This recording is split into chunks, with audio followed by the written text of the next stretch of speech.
एक नगर में एक पंडित जी रहते थे। पंडित जी का स्वभाव बहुत ही सरल था और उनको किसी भी चीज का लालच नहीं था। आज पंडित जी सुबह बच्चों को पढ़ाने जा रहे थे तो उनकी पत्नी बोली, शाम के खाने के लिए बस एक मुट्ठी चावल है और कुछ नहीं। पंडित जी बिना कुछ बोले ही निकल दिए और शाम को जब घर वापस आए तो उनकी पत्नी ने उनको खाना खाने को दिया।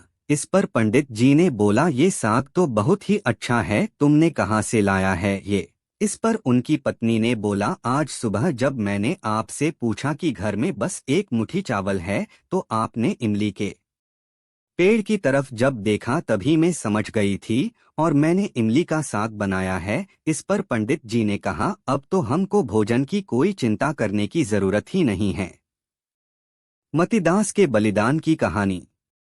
पंडित जी जिस नगर में रहते थे, जब उस नगर के राजा को पंडित जी की गरीबी का पता चला तो राजा ने पंडित जी को अपने महल के पास आकर रहने का प्रस्ताव दिया, लेकिन पंडित जी ने मना कर दिया। इस पर राजा को बहुत अजीब सा लगा और वह खुद पंडित जी की छोटी सी कुटिया में मिलने के लिए पहुंच गया। राजा जब पंडित जी की कुटिया में पहुंचा तो थोड़ी देर बात करने के बाद पूछा, पंडित जी आपको कोई तकलीफ तो नहीं है न यहाँ? इस पर पंडित जी ने बोला, यह बात तो आप हमारी पत्नी से पूछ लीजिए। फिर यही बात राजा ने उनकी पत्नी से पूछा तो पंडित जी की पत्नी ने बोला, नहीं, अभी तो मेरे कपड़े फाटे भी नहीं है और मटका भी नहीं टूटा है और इमली का पेड़ भी है, इसलिए हम लोगों को अभी कोई भी परेशानी नहीं है।